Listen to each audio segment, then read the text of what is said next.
This is a typewriter. This is the one that went to the World Series and the heavyweight fights and the Kentucky Derby and before they called it the Super Bowl and all that stuff.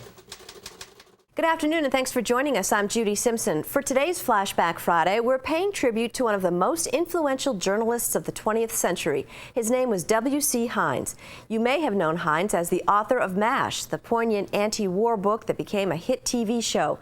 Or you may know him as the sports writer whose "You Are There" style is still copied today. Heinz's Vermont roots ran deep. He was a Middlebury College student in the 1930s.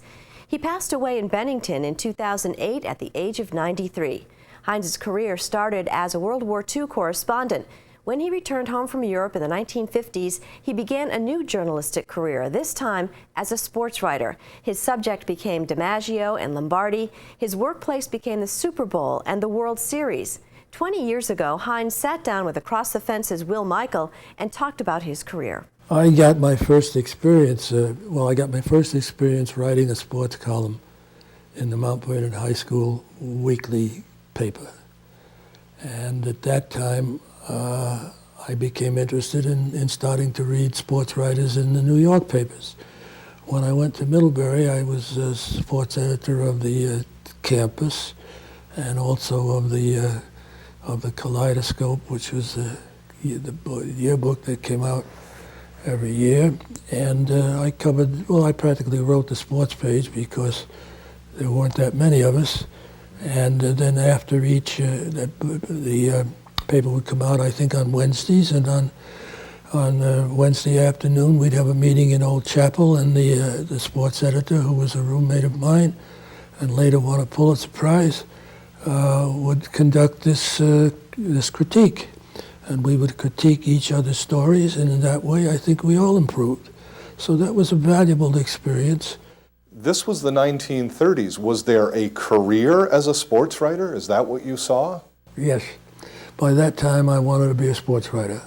By that time I had read the sports writers, and I had read that they rode on the same trains with the athletes, that they often ate their meals on the trains with the athletes and sometimes in the hotels where they stayed with the athletes.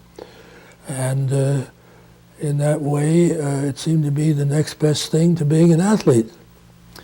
And were you an athlete? No, I had tried. I was a very poor hockey player, and I was a very poor runner of the low hurdles.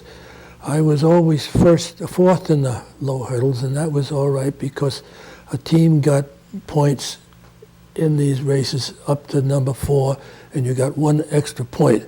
Some people didn't. Some teams didn't have more than 3, and they didn't have the extra point. So I was contributing something there to the glory of Mount Vernon High School. You were a point getter. Yes. But then following Middlebury and getting a job in New York as a copy boy, I was still following sports first of all and most of all. Were you the kind of young man who was interested in statistics and pored over batting averages or records and things like that? No, I was interested in the batting average of a ball player if he was challenging something that was in the record and it was happening in this game, and it was pertinent to that effect. Other than that, the score of the game is always the big thing, and how it was attained. And I could remember once when I took off in a flight of literary idiocy or something, I covered the NIT tournament in New York. That's a basketball tournament, and it was number 1 at the time because the NCAA was number 2. It wasn't that well known. But it was in Madison Square Garden, and it was very important, and Wyoming came east, and it beat somebody at the last minute or so, and it was a sensational game, and I went back to the office at 11 o'clock at night or whatever, and I sat down and I wrote this beautiful prose poem, except I forgot to put in the score. So that's one way to remember. Put the score and put it up early. Now, they don't do that all the time now. I sometimes have to search, and these are good writers on New York and all other papers.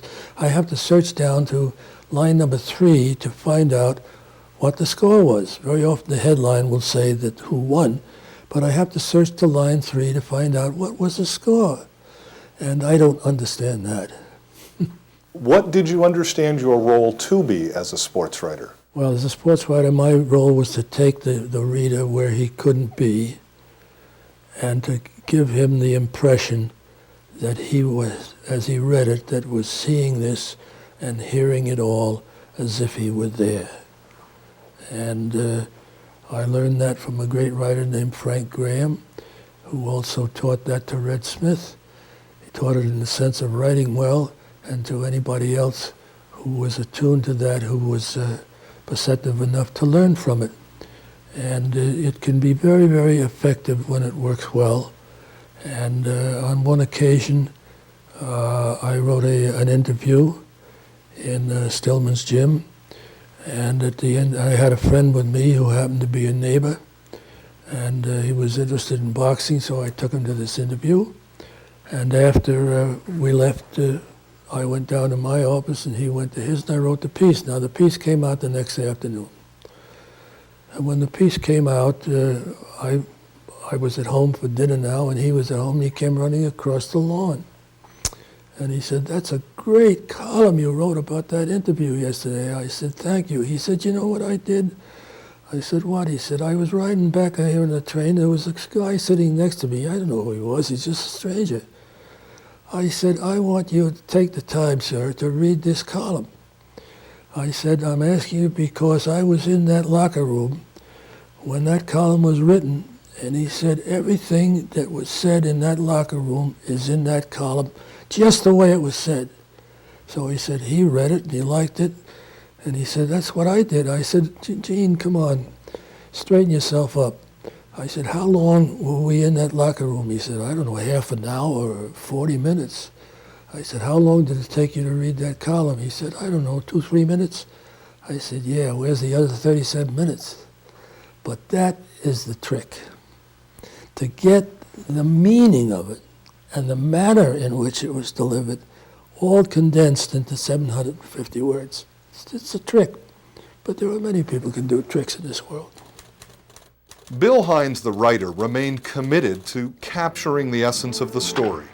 But there were big changes taking place in American sport, specifically the growing salaries of star athletes. You see, right after the war, a sports columnist in a big major paper, in a big New York or Chicago paper, let's say, was making about what a rookie baseball player it was making in the major leagues. Now, he's not making anything like DiMaggio or whomever. But there was a kind of parity there.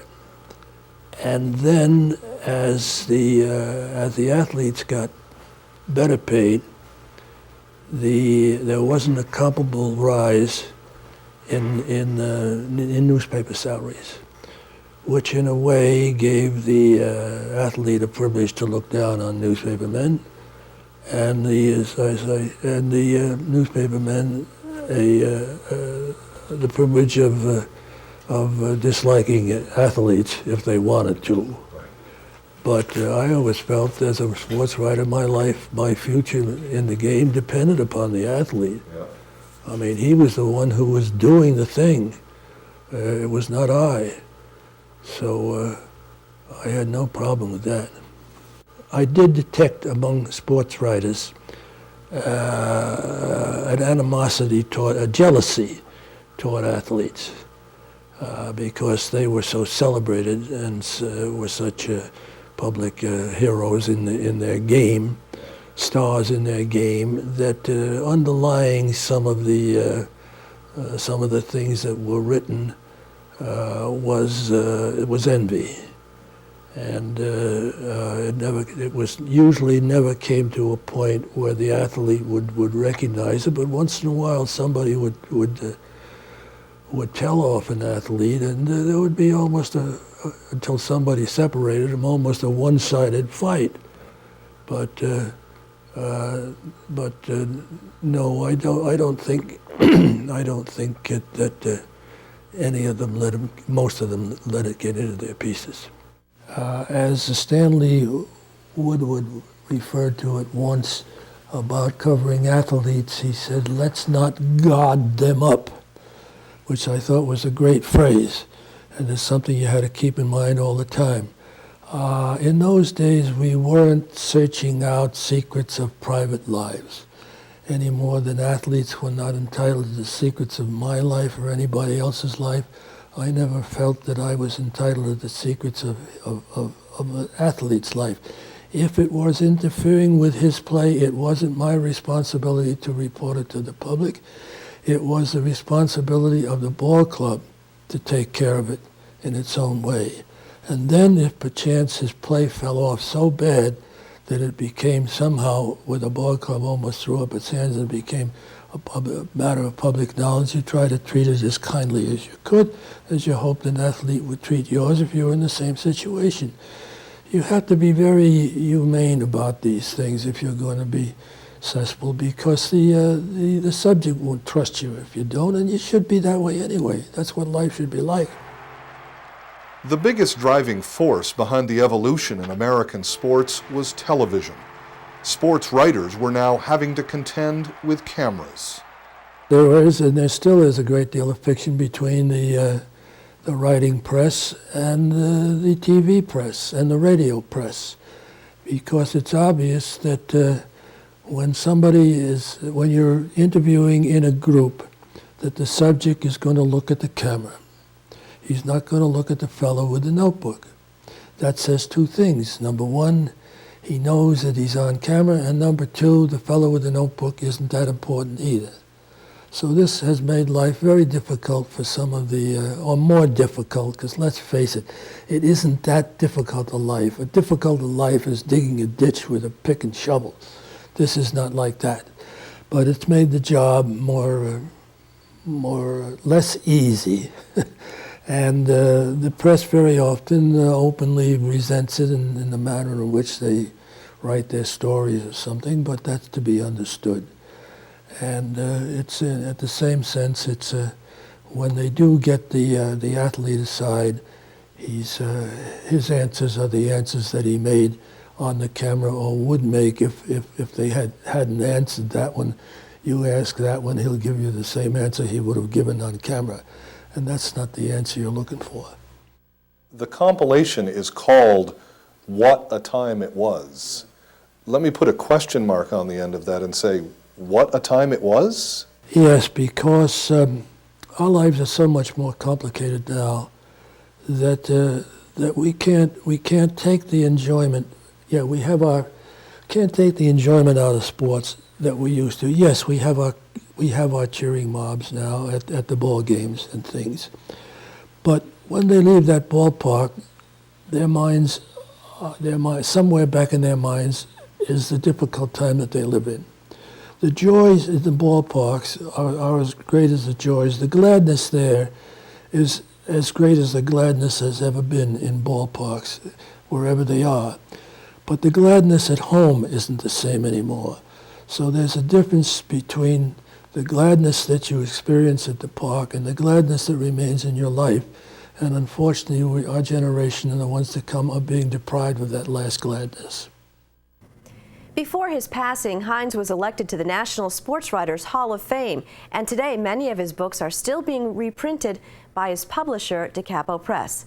That's our program for today. Thanks for joining us. I'm Judy Simpson. I'll see you again next time on Across the Fence.